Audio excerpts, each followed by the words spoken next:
जय हिंद, जय भारत। मैं रेबल सदानंद पति।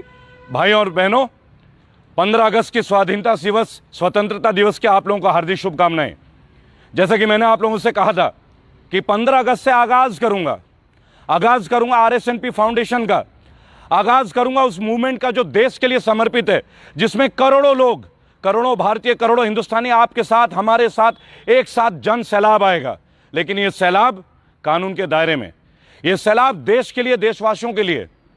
आज हमारी 74वीं स्वतंत्रता दिवस को मना रहे हैं, लेकिन क्या हम स्वतंत्र हैं? क्या हम स्वतंत्र हैं? मुझे तो यह लगता है कि 1947 के बाद बस ये एक पावर ट्रांसफर हुआ है। पहले अंग्रेज थे, अंग्रेज के बाद एक कांग्रेस रेजिम आई और उस रेजिम के बाद एक दूसरी रेजिम है। क्या इसके लिए हमारे भगत सिंह ने, नेताजी सुभाष चंद्र बोस ने, अशफाक उल्लाह खान ने, राजगुरु जी ने अपनी शहादत दी थी? अनगिनत करोड़ों लोगों ने अपनी शहादत दी है भाई और बहनों। लेकिन आज का दिन रेबल सदानंद पति फाउंडेशन के उपलक्ष्य का है कि हम क्या करने वाले हैं। सबसे पहले भाइयों और बहनों, आपका हार्दिक अभिनंदन और आभार। आप मुझे सुन रहे हैं, इसका मैं तहे दिल से आभार दूंगा आपको।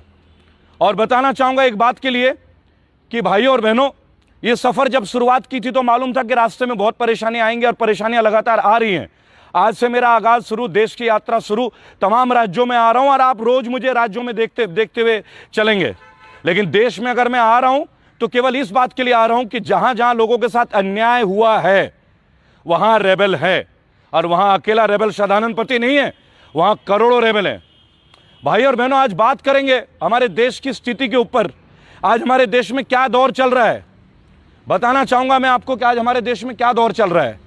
हमारे देश में जो दौर चल रहा है भाइयों और बहनों, वो ये है कि मैं आपको बताना चाहूंगा कि आज हम क्या देख रहे हैं।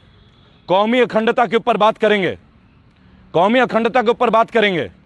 सबसे पूर्णतः मैं ये बात आपसे कहना चाहूंगा, आज पूरे विश्व में भारत को एक अलग नजरिए से देखा जा रहा है। इस गवर्नेंस की वजह से दंगे हो रहे हैं, मॉब लिंचिंग हो रही है। मेरा पहला मुद्दा, माननीय सुप्रीम कोर्ट, आपके ऊपर हमें बहुत भरोसा है।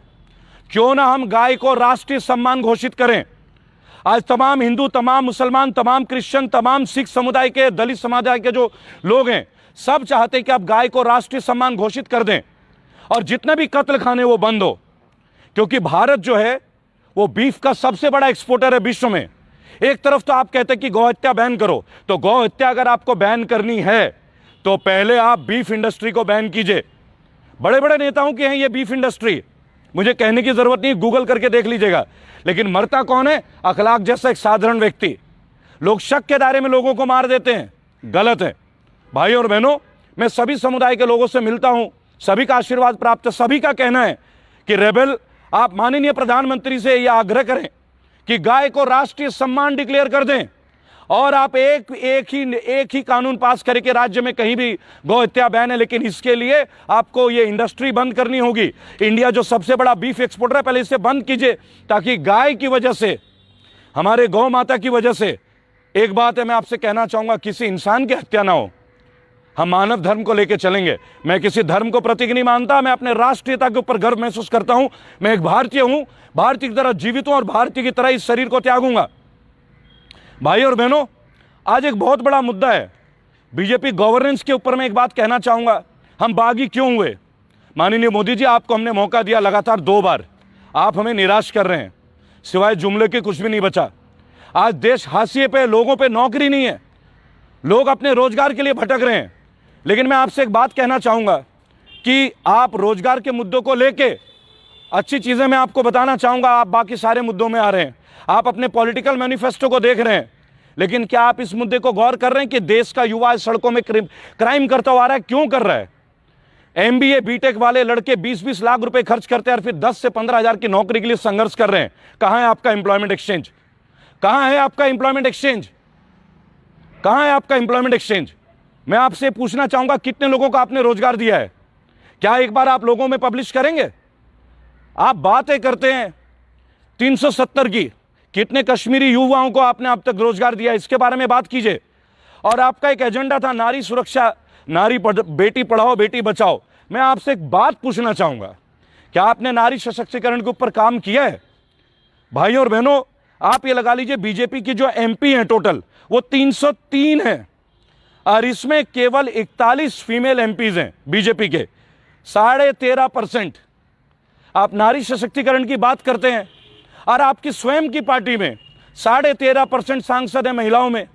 क्या ये उचित है? क्या आप ये हमारी नारी शक्ति के लिए सम्मान कर रहे हैं? अब एमएलएज की बात करें तो आप सोचिए 9% है, महिलाओं की बात कर रहा हूं मैं, और ये एडीआर की रिपोर्ट है। और सबसे मजे की बात, बीजेपी के जो नेताओं हैं इनमें 52 नेताओं के ऊपर सीरियस क्राइम है अगेंस्ट वुमेन। कुलदीप सेंगर जी तो एक छोटी सी मसला है। मेरे देश के प्यारे नागरिकों, आप इस बात को गौर से सुनिएगा, 52 लोगों के ऊपर सीरियस केसेस हैं बीजेपी के जो वर्तमान में एमएलए और एमपीज हैं वुमेन के अगेंस्ट, और हम नारी सशक्तिकरण की बातें करते हैं। चलिए कोई बात नहीं, अब बात करते हैं हमारे देश के एक और व्यवस्था के ऊपर, जो कि अर्थव्यवस्था। आज हमारी इकोनॉमी कहां जा रही है? आपके मैनिफेस्टो में इकोनॉमी नहीं था क्या? क्या बीजेपी के मैनिफेस्टो में इकोनॉमी नहीं थी? लोग कहते कि मैं कांग्रेस के ऊपर सवाल क्यों नहीं करता। बिल्कुल करता हूं, बिल्कुल करता हूं। आप मुझे एक बात बताएं, फिलहाल आप गवर्नेंस में हैं तो बातें तो आपसे ही करूंगा, प्रश्न तो आपसे ही पूछे जाएंगे, जज्बात आपसे, जज्बाती होकर हमने आपको वोट दिया था। मैं एक जज्बाती हूं और हर भारतीय जज्बाती होता है। हमने अपने परिवार के खिलाफ जाकर आपको वोट दिया, लगातार 2 बार वोट दिया। आपने लगातार हमारे विश्वास का हनन किया। आप मुझे एक बात बताएं, आपने कहा था नया दौर आएगा, अच्छे दिन आएंगे। आप मुझे अच्छे दिन के बारे में एक परिभाषा दे दें। कहां कहां अच्छे दिन है? जहां भी बीजेपी शासित प्रदेश है, क्या वहां क्राइम कम है? उत्तर प्रदेश नंबर 2 पोजीशन पे है। और आप क्या चाहते हैं? यहां तो आपकी सरकार है, केंद्र में भी आपकी सरकार है। अगर आपका मैनिफेस्टो केवल 370, राम मंदिर और केवल इन्हीं बातों पे, तो मैं ऐसे मैनिफेस्टो का स्वीकार करता हूं। मेरे लिए मेरे राष्ट्र के लोगों का डेवलपमेंट मेरा पहला मुद्दा होता है। मैं बागी हूं, कोई भी राजनीतिक संगठन कभी ज्वाइन नहीं करूंगा। भाई और बहनों सब लिखते हैं, आज मैं खुल के बोलता हूं, हम निराश थे कांग्रेस के प्रदर्शन से, क्योंकि कांग्रेस तो एक परिवार है। सोनिया गांधी, राहुल गांधी, प्रियंका गांधी, पता नहीं आप गांधी कैसे हो गए, मुझे तो आज तक ये नहीं समझ में आया। बताएं आप देश को आके। लेकिन मुझे एक बात आप बताएं, आपका राष्ट्रीय अध्यक्ष लगातार सोनिया गांधी, लगातार राहुल गांधी, आपके कांग्रेस में कैपेबल लोग नहीं है क्या? बीजेपी के मेरे प्यारे साथियों, प्रश्न करना शुरू कीजिए अपने नेताओं से। और मैं आज आपको बीच ये आके बोलने वाला हूं, एक मुहिम छेड़ने वाला हूं। जैसा कि मैं आपको बोल सकता हूं, देखिए मेरे मित्र आपको दिखाएंगे, पीछे लखनऊ का पूरा व्यू आपको दिखाएंगे। आप देखिए, आप देखिए जी। अफसर जरा मेरे यहां कन्वर्ट करेंगे। भाई और बहनों, आज जिस मुद्दे को लेकर मैं आ रहा हूं कि मेरी बात सुनिए कि मैं किस तरह से अपने संगठन को आपको समर्पित करूंगा। 1300 आरटीआई मेरे तैयार हैं देश के विभिन्न एमएलए और एमपी के खिलाफ। आज से बिगुल बज रहा है, आज से बिगुल शुरू है। 1300 आरटीआई, जिन जिन एमएलए ने काम किया नहीं किया उसके पर्चे 1 महीने के अंदर पब्लिक करूंगा। माननीय योगीनाथ जी, आपने कई लोगों के पोस्टर छपवाए मुरादाबाद में, लखनऊ में, सुप्रीम कोर्ट ने इसका खंडन किया। लेकिन हम आरटीआई छपवाएंगे उन नेताओं का, चाहे वो कांग्रेस का हो, चाहे आम आदमी पार्टी का हो, चाहे समाजवादी पार्टी का हो, चाहे बीजेपी का हो। इसी से आप जान लीजिए कि रेबल क्या है। मुझे अपना परिचय देने की जरूरत नहीं है कि मैं कोई पार्टी से संबंध नहीं रखता। इन आरटीआई के माध्यम से मेरे जितने भी करोड़ों साथी, आज 8 करोड़ से ज्यादा लोग मेरे संगठन में जुड़ चुके हैं। मेरे प्यारे देशवासियों, मैं आपके माध्यम से बोलना चाहूंगा, ये आरटीआई 1 महीने से 1.5 महीने के अंदर मुझे प्राप्त होंगे। हर गली, हर सड़क में, आपके क्षेत्र में आऊंगा। और आज से शुरू है, घर नहीं बैठता, मैं घर नहीं बैठता। इसी आरटीआई को लेकर मैं आपके क्षेत्र में आऊंगा। जो विधायक काम नहीं करता, उस विधायक के सारे पर्चे खोलूंगा। और होमगार्ड यूनियन, जिनको आपने, आंगनवाड़ी, आशा वर्कर, हमारी महिलाएं, हमारी वीरांगनाएं, जिनके ऊपर आप गौर नहीं करते, आपने पैरामिलिट्री फोर्सेस के पेंशन खत्म कर दिए। माननीय मोदी जी और योगी जी, आपसे एक सवाल है मेरा। आप 5 साल के लिए विधायक होते हैं, जीवन भर का पेंशन लेते हैं, और जो लोग 40 साल देश को समर्पित करते हैं, क्या वो देशभक्त नहीं है? आपने उनके पेंशन बंद करवा दिए, उनका पेंशन फिर से शुरू कीजिए। उस पेंशन के सहारे उनका परिवार चलता है। दूसरी बात, ये देश अब दलित के नाम पे नहीं बटेगा, ये देश अब हिंदू और मुसलमान के नाम से नहीं बटेगा। इसलिए नहीं बटेगा कि ये देश अखंड है और अखंड ही रहेगा। इसे कोई भगवादारी, कोई हरा पहनने वाला आदमी हमें नहीं समझाएगा। हिंदुत्व एक महान धर्म है, इसका गलत प्रयोग नहीं होना चाहिए। हमने समस्त सभ्यताओं को अपनाया। महात्मा बुद्ध, जैनिज्म, सभी चीजों का आगाज किया। आप देखें हमारे देश की अखंडता के ऊपर, लेकिन नहीं, आप धर्म के ऊपर आते हैं। हम धर्म पे नहीं जाएंगे, हम कर्म पे जाएंगे, क्योंकि गीता में बोला गया कि कर्म ही पूजा है। और मेरे प्यारे भाई और बहनों, लोग ये भूले ना कि रामायण की रचना वाल्मीकि ने की थी, महर्षि वाल्मीकि ने।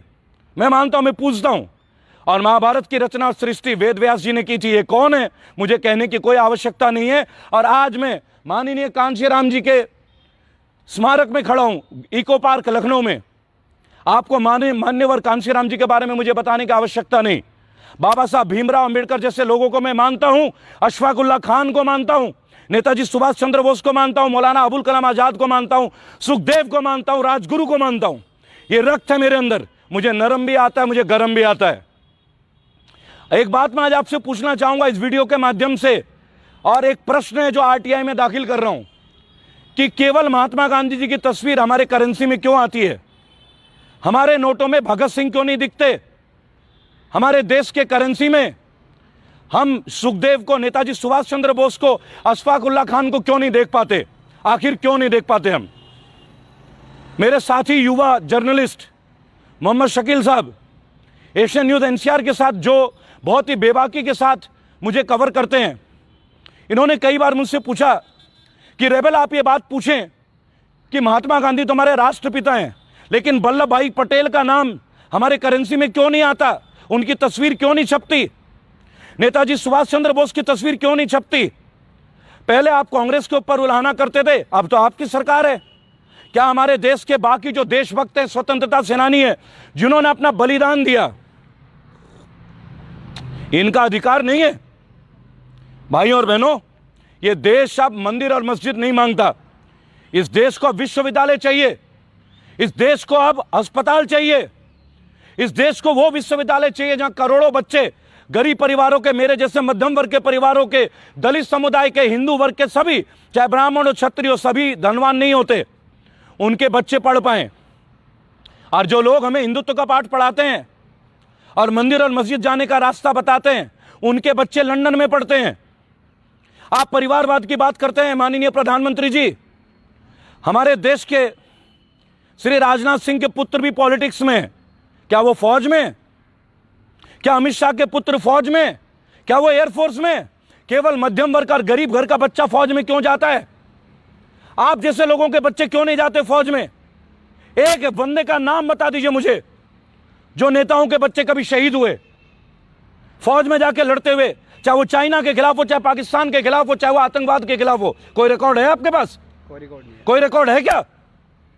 कुर्बानी दे हम, टैक्स लो हमारी चमड़ी से, सताओगे हमें। कोरोना काल में 500 रुपए का, हजार रुपए का चालान कर दिया, एक मास्क नहीं बांट पाए, आप अच्छे दिन लाएंगे? मोदी जी, लाखों करोड़ रेबल तैयार हैं। आज से यलगार शुरू है, युद्ध प्रारंभ है और प्रचंड वार होगा, और जवाब आपको बिहार से मिलेगा। बिहार के आवाम को मैं ये बात कहना चाहता हूं, रेबल सदानंद पति और मेरा फाउंडेशन, आरएसएनपी फाउंडेशन, बिहार में नई तब्दीली लेके आएंगे। उन चेहरों को लेके आएंगे जिनका क्रिमिनल का रिकॉर्ड ना हो। उन लोगों के लिए आएंगे जो क्राइम के बगैर आ रहे हैं पहली बार विधायक बनने, सांसद बनने, और जिनके साथ हम आएंगे उनका एफिडेविट साइन कराएंगे। क्या आप ये लिख के दें कि जिन मैनिफेस्टो पे आप आ रहे हैं, हम आपको वोट दे रहे हैं, यहां आने के पश्चात आपको वो काम करना पड़ेगा, नहीं तो उग्र प्रदर्शन भी होगा। नए नए लोगों को राजनीति में लाना है जिनका क्राइम रिकॉर्ड ना हो। आप सोचिए, 54 बीजेपी के विधायक और सांसदों पे सीरियस क्राइम अगेंस्ट वुमेन है। और एक बात मैं पूछना चाहूंगा, आज 15 अगस्त है, क्या है स्वाधीनता, क्या है स्वतंत्रता? अगर हमारा राइट टू स्पीच आप छीन लें, आज जो कोई भी कुछ बोलता है आप उन्हें जेल में डाल देते हैं, उन्हें मौका तक नहीं देते आप एक बार के लिए कि वो अपने आप को क्लियर करें। क्या ये है आपका फ्रीडम? आप देश को संबोधित करते हैं लाल किले से, तमाम प्रधानमंत्री लाल किले से संबोधित करते हैं, और जब बात आती है कि लाल किला किसने बनाया तो धार्मिक हो जाती है बातें। अगर आपको लाल किला पसंद नहीं है, आप भारत के लिए एक नया किला बना दें, हम स्वागत करेंगे। लेकिन जब बना ना सको और इस्तेमाल उस जगह का करते हो तो उस जगह की बेइज्जती नहीं होनी चाहिए। जिन लोगों ने सालों पूर्वक बनाया है वो हमारे लिए धरोहर है, ऐतिहासिक धरोहर है। आज भारत को ताजमहल से जाना जाता है, 7 wonders of the world, general knowledge, UNICEF से लेकर हर कोई मानता है। लेकिन हम बोलते हैं कि उसे बनाया किसने? ना शाहजहां ने बनाया। शाहजहां कौन है? ना मुसलमान है, ना हिंदू होगा ना मुसलमान होगा। हर दिल के जज्बातों में केवल इंसान होगा। ना झुका हूं ना झुकूंगा, ना रुका हूं ना रुकूंगा। मैं रेबल हूं, शहीद होना पसंद करूंगा, पर